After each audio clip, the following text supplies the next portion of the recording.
6.85% appears to be the new figure for boosting the state sales tax in the state budget plan, being pushed by Democrats in the Assembly. It is a key part of a deal that is expected to be released as soon as lawmakers head toward a state budget stalemate solution in mid-September. Our chief political correspondent Mark Davis live tonight with the latest on the budget battle. Mark. Hi, Darren and Ann. Good evening, everyone, from the Hartford newsroom. 26 years ago today, at 4 o'clock in the afternoon, then Governor Lowell Weicker signed into law a budget after a long stalemate with the legislature that called for the very first time a state income tax. Part of that deal back in 1991 reduced the state sales tax. Many people said at the time that it would be back up again. Well, here we are 26 years later, and it appears to be part of the solution.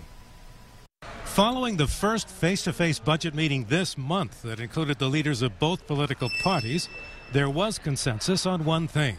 What we all heard from our constituents on Friday, as far as the executive order, is just absolutely unacceptable to us. The Speaker is referring to the governor's school funding formula that takes state education funding away from 139 well-off communities in order to help out cities like New Haven and Hartford.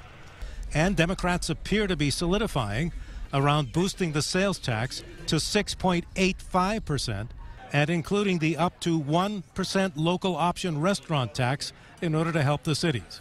The majority of our tax increases allow us to keep the towns as harmless as we can. There are some municipal cuts that will come out in our budget. The Democrats admitting that the delay in passing a budget is forcing them to consider raising taxes even more than would have been necessary if they had passed a budget on time. The 6.85 would be necessary at this point to bring in the same amount of revenue that 6.75 would have brought in if it had been enacted July 1st. Although Democratic leaders say they want a bipartisan budget to pass, it continues to appear that the final version may have to pass with just Democratic votes. We keep coming to the table and nothing actually happens, but I believe that we are doing the best for the state of Connecticut when we are all sitting there and trying to find things we agree on. A statement from the governor's office says they are anxious to review this latest budget plan. The plan right now would be to release it sometime soon to everyone with all of the details, including the 6.85% sales tax, and then bring it up for a vote the second week in September. Live from the Hartford newsroom, Mark Davis, News 8.